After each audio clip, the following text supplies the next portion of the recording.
નમસ્કાર વાલા વિદ્યાર્થી મિત્રો, કેવી કોચિંગમાં આપ સૌનું હાર્દિક સ્વાગત છે. વિદ્યાર્થી મિત્રો, આપણે જોઈ રહ્યા છીએ ધોરણ 5 વિષય કેકારવ, તેનો પાઠ 2 બે વરસાદ અને 5 પીપર. આગળના વિડીયોમાં આપણે પ્રશ્ન 1 થી 25નું સોલ્યુશન જોઈ લીધું હતું. આજના વિડીયોમાં આપણે જોઈશું પ્રશ્ન 26, ઉદાહરણ મુજબ બાકીની વિગતો કોષ્ટકમાં લખો. આપણે ડાયરેક્ટ વાક્ય જોઈશું. તો પહેલું વાક્ય છે, અમે ગુજરાત નેશનલ 5 કિગ્રા ચોખા લીધા. બીજું વાક્ય, અમે 2 પેકેટ આયોડિન વાળું મીઠું લીધું. ત્રીજું, અમે 10 લીટર ફિલ્ટર્ડ સિંગ તેલ લીધું. એના પછી અમે વાસણ ધોવા માટેના 3 સાબુ લીધા. અને ત્યારબાદ આવશે અમે કપડાં ધોવાના 12 સાબુ લીધા. એના પછી અમે નાહવાના 6 સાબુ લીધા. ત્યારબાદ જોઈએ પ્રશ્ન 27, ફકરો વાંચી ટેબલમાં ખૂટતી વિગતો ભરો. બીજા ટેબલમાં ખૂટતી વિગતો ભરીને ફકરો બનાવીને લખો. તો જો ફકરા ઉપરથી છે તો કે બિલાડી 1, એનું માપ આવશે પહોળી, એના ગુણ છે કાળી અને કસરતબાજ. દોરડું 1, એનું માપ આવશે પહોળું, ઝૂલતું અને જાડું. નદીની બાજુમાં 1 આવશે સંખ્યા. ડાયરેક્ટ કોષ્ટક બોલું તો માપમાં આપણે પુલવાળી લાઈનમાં આવશે પહોળી. ત્યારબાદ જહાજની સંખ્યા 1 આવશે, તેનો ગુણ આવશે મજબૂત. ત્યારબાદ મોજું, તો તેનું માપ આવશે મોટા. ત્યારબાદ અવાજ, તો એની સંખ્યા હશે 1 અને માપ આવશે મોટો. એના પછી છે દરિયો, તો તેની સંખ્યા આવશે 1. હવે આપણે જોઈએ પેરેગ્રાફ.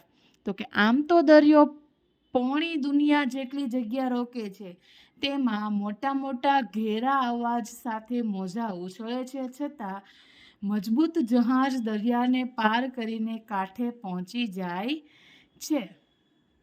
પ્રશ્ન 28, કેટલીક વસ્તુઓ અને વ્યક્તિઓ તેમની વિશેષતા સાથે આપેલી છે, તે જોડીને નો ઉપયોગ કરીને વાર્તા પૂરી કરો. તે માટે વાર્તાનું વાક્ય યોગ્ય બને તે રીતે શબ્દ જોડીમાં જરૂરી ફેરફાર કરો. તો આપણે પેરેગ્રાફ જોઈશું. એક ખિસ્સું હતું, તેને ચોખ્ખો શર્ટ ગમતો હતો. તેને નીરજના નવા નકોર શર્ટ પર બેસવું હતું, પણ નીરજે તો કહી દીધું, ભાગ અહીંથી, ઓ ગંદા ખિસ્સા. ખિસ્સું તો રડી પડ્યું, પોતાના આંસુમાં ધોવાઈને ભીનું થઈ ગયું. ત્યાં તો ફાળા સૂરજ દાદા આવ્યા. તેમણે ભીના ખિસ્સાને સૂકવી દીધું. પછી ખિસ્સું ધોબી પાસે ગયું.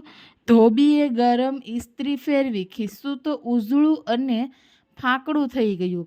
ખિસ્સું તો પહોંચ્યું દરજીને ત્યાં. સમજદાર દરજીએ તો તરત જ તેને નીરજના શર્ટ પર બેસાડી દીધું. પ્રશ્ન 29, કૌંસમાંથી યોગ્ય શબ્દ પસંદ કરી ખાલી જગ્યા પૂરો અને ટેબલમાં નોંધ કરો. શાના વિશે માહિતી મળે છે?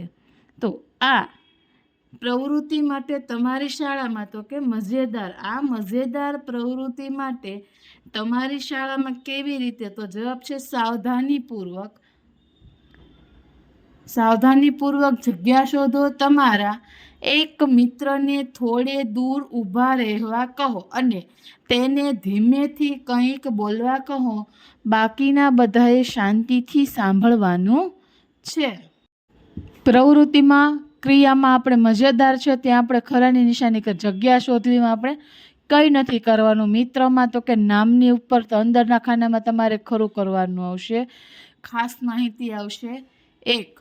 ઊભા રહેવું, તો તે ક્રિયા છે અને એની ખાસ માહિતી છે દૂર.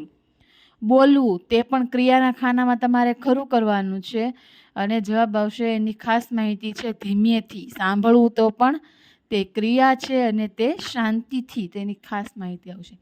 પ્રશ્ન 30, સ્વર ચિહ્ન ઈ, દીર્ઘ ઈ, હસ્વ ઉ, દીર્ઘ ઉ, આ, ઓ અનુસ્વાર મૂકો અને શબ્દ વાંચો. જો દવ્યશ છે તો આપણે દિવ્યેશ ઉદાહરણ આપી દીધા છે તે પ્રમાણે નીચે. હથયર, તો જવાબ આવશે હથિયાર. અકશ, તો આકાશ. તેના પછી કતર છે તો ત્યાં આપણે કૂતરો આવશે.